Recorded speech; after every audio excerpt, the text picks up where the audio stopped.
The morning started like any other. I woke up to the sound of rain tapping against the window, the gray light of dawn filtering through the curtains. I reached across the bed, expecting to feel the warmth of my wife beside me. Instead, my hand met cold, empty sheets. I sat up, confused. Sarah was an early riser, but she always left a note, a text, something. I called out her name. Silence. I got out of bed and walked through the house, calling for her. The kitchen was empty. The living room was empty. The bathroom was empty. Panic started to creep into my chest. Then I saw it, a neatly folded piece of paper on the dining table, weighted down by a small box wrapped in tissue paper. My hands trembled as I picked it up. Dearest Michael, by the time you read this, I'll already be on a plane. Please don't be angry. I know this seems sudden, but I've been thinking about this for months. I've booked myself into a retreat, a place where I can heal, reflect, and figure out who I am outside of our marriage. I'm not leaving you. I'm not leaving us. I just need time to find myself again. There's a gift in the box. I want you to try it on. Not for me, for yourself. I've seen the way you look at certain things. I've seen the part of you that you've been hiding. This is my way of telling you that it's okay to explore that part. It's okay to be curious. It's okay to be whoever you need to be. I'll be back in 3 weeks. When I return, I want to meet the person you've been afraid to show me. I love you, Michael. Always. With all my love. Sarah. I stared at the letter for a long time, my mind racing. What did she mean? What part of me had she seen? What was I hiding? With trembling hands, I unwrapped the tissue paper. Inside was a nightgown, a beautiful, silky nightgown in soft lavender, with delicate lace trim and a flowing skirt. It was the most beautiful garment I had ever seen. I held it up, the fabric slipping through my fingers like water. It was soft and cool, feminine and elegant. I felt a wave of confusion, fear, and something else, something I couldn't quite name. Why had she given me this? Did she want me to wear it? Was this some kind of test? I set the nightgown down and read the letter again. I've seen the way you look at certain things. I've seen the part of you that you've been hiding. I thought about all the times I had paused in front of store windows, my eyes lingering on beautiful dresses and delicate fabrics. I thought about the times I had felt a strange longing, a pull towards something I couldn't explain. I had been hiding. From everyone. From myself. But Sarah had seen, and she had given me permission to stop hiding. I spent the rest of the day in a daze. I couldn't stop looking at the nightgown, couldn't stop thinking about Sarah's words. She wanted me to try it on. She wanted me to explore this part of myself. But what if I did? What if I put it on, and it changed everything? What if I liked it too much? I went to bed that night, the nightgown still sitting in its box on the dresser. I couldn't sleep. I kept staring at it, the soft lavender fabric catching the moonlight. Just try it on, a voice whispered in my mind. No one will know. It's just for you. I got out of bed and walked to the dresser. My hands were trembling as I picked up the nightgown and carried it to the bathroom. I stood in front of the mirror, holding the nightgown against my chest. It was so beautiful, so soft. I felt a tear roll down my cheek. Why are you afraid? I asked my reflection. It's just cloth. But it wasn't just cloth. It was permission. It was acceptance. It was Sarah's love, reaching out to me across the miles. I took off my pajamas and slipped the nightgown over my head. The fabric settled against my skin like a gentle embrace. It felt right. It felt like coming home. I looked at myself in the mirror. The person staring back at me wasn't a stranger. It was me, a version of me I had never allowed myself to meet. I started to cry, not tears of sadness, but tears of relief. I had been carrying this weight for so long, hiding from myself, hiding from the world. And now, for the first time in my life, I was free. I slept in the nightgown that night. The silk was soft against my skin, the lace delicate and feminine. I felt beautiful for the first time in my life. I dreamed of Sarah. She was standing in a field of lavender, her arms open, welcoming me home. She smiled and said, "I see you. I've always seen you." When I woke up the next morning, I felt different, lighter, more myself. I looked in the mirror and smiled at my reflection. "Good morning," I whispered. "Good morning, me." I wore the nightgown for the rest of the day, just around the house, just for myself.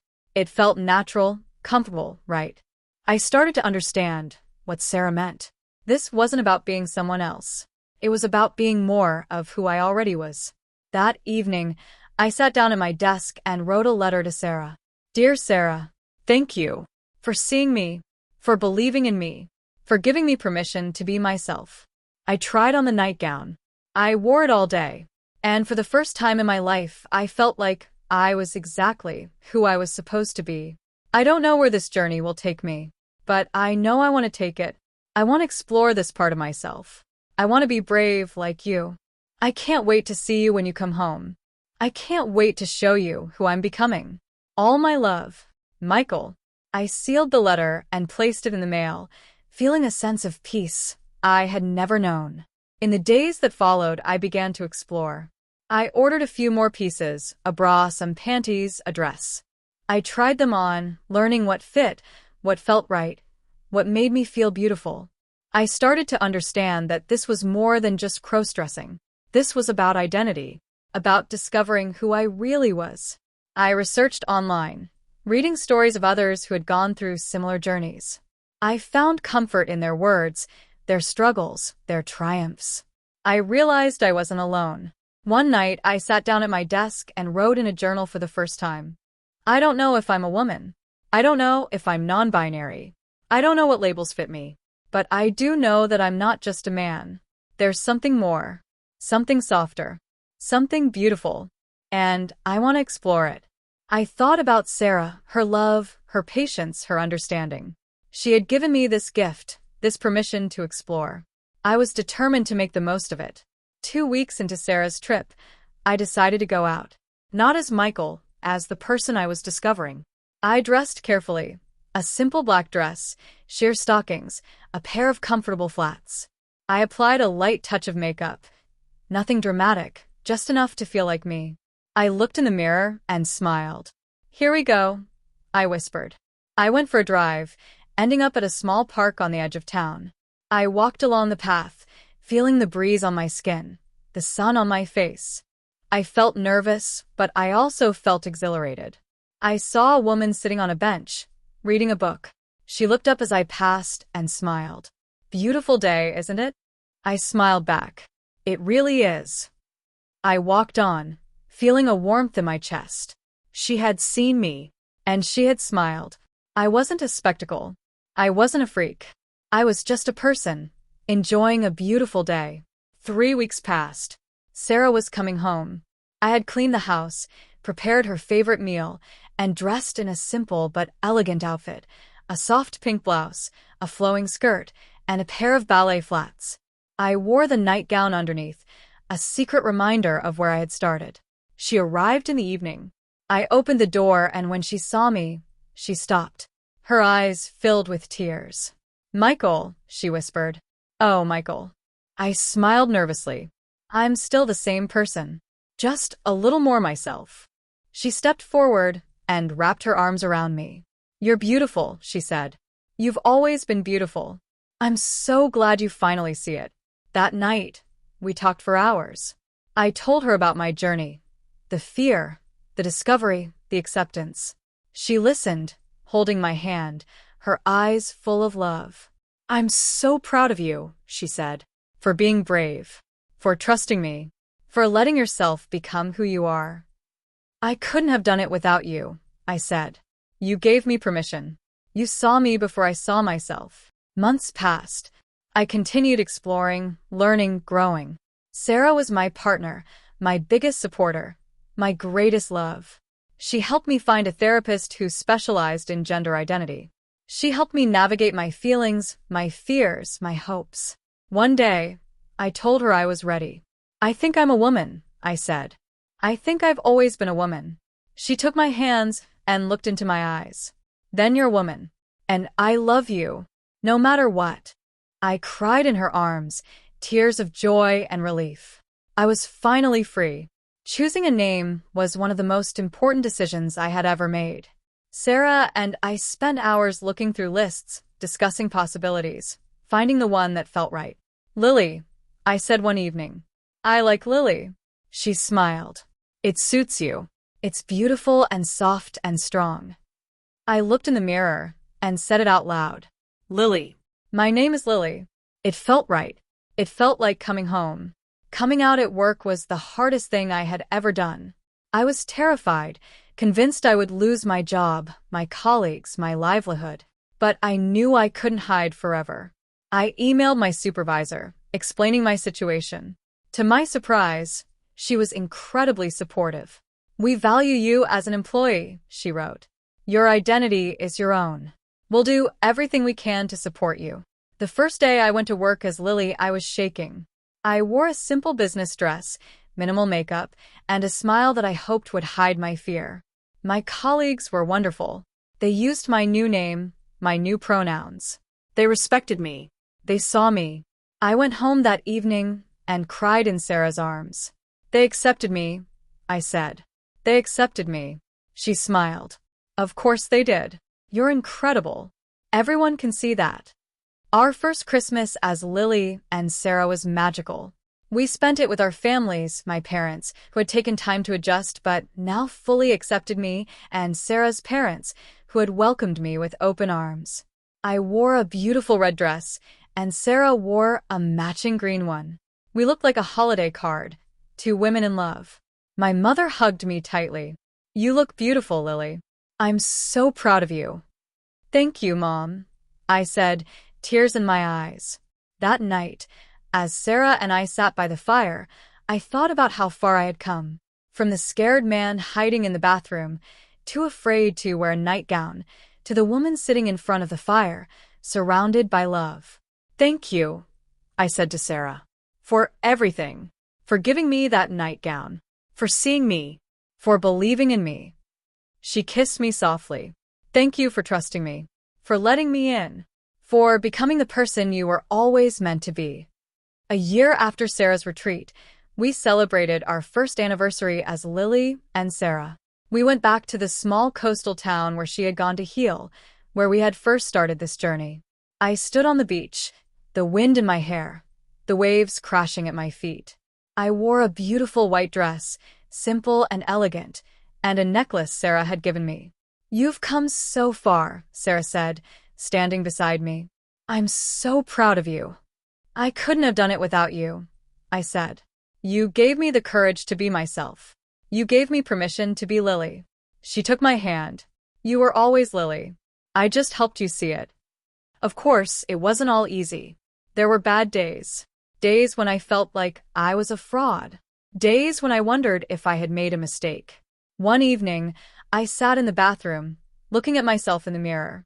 Who are you? I asked. What are you doing? Sarah found me there, tears streaming down my face. She wrapped her arms around me. It's okay to have doubts, she said. It's okay to be scared. This is a journey. It's not always linear. I just want to be sure, I said. I want to know who I am. You are Lily, she said firmly. That's who you are. And that's enough. I had a dream one night that changed everything. Sarah and I were old, sitting on a porch swing, watching the sunset. I was wearing a soft pink dress, and her hand was in mine. Are you happy? She asked in the dream. I smiled. I've never been happier. I woke up with tears in my eyes, but they were tears of joy. I knew, with absolute certainty, that this was the life I was meant to live. Sarah and I decided to renew our vows as Lily and Sarah. It was a small ceremony, just our closest friends and family. I walked down the aisle in a stunning white gown, Sarah waiting for me at the altar. She wore a beautiful suit, elegant and tailored just for her. We recited our vows, new vows, vows that reflected the people we had become. I promise to love you for all time, I said. To see you, to hold you, to cherish you no matter what. She smiled, tears in her eyes. I promise to do the same. I promise to always help you become more of who you are. And then we danced. We danced in each other's arms, surrounded by love, surrounded by light. I wrote a letter to Sarah on our anniversary. Thank you for the nightgown, I wrote. Thank you for the note. Thank you for seeing me. You changed my life. You changed everything. I love you. More than words can say. She read it and cried. Tears of joy. I love you too, she said. And I always will. There was a moment of deep healing when I realized I had finally forgiven myself for being afraid for so long. I had spent years hiding, years running from who I was. Now I understood that the fear was part of my journey. It wasn't weakness. It was part of becoming strong. I wrote in my journal, I forgive myself. I forgive myself for being afraid. I forgive myself for hiding. I did what I had to do to survive. And now I'm ready to truly live. I had a moment of pure hope when I realized that the future was full of possibility. I could be anything. I could do anything. I was no longer trapped in a life I didn't choose. I was free. I looked at Sarah, at her loving eyes, her gentle smile. I knew that together, we could face anything. We have our whole lives ahead of us, I said. And I can't wait to spend them with you. One evening, I looked in the mirror and didn't see a stranger. I didn't see a man trying to be a woman. I saw Lily, whole, complete, and at peace. I'm home, I whispered to my reflection. I'm finally home. Sarah walked up behind me and wrapped her arms around my waist. I love you, she said. I love you. I love you too, I said. More than anything. Now, years later, I sit on the porch with Sarah, watching the sunset. We're old now, our hair's silver, our steps slower, but our love is as strong as ever. Do you remember the nightgown? I ask her. The one you left me? She smiles. Of course I do. You gave me the greatest gift, I say. You gave me permission to be myself. She takes my hand. You were always yourself. I just helped you see it. We sit in silence, watching the sunset, feeling the peace of a lifetime shared together. Thank you, Sarah, I whisper, for everything. She kisses my cheek. Forever, Lily, forever. And I know, with absolute certainty, that this was always how my story was supposed to end. Not alone, not afraid, but loved, whole, and free.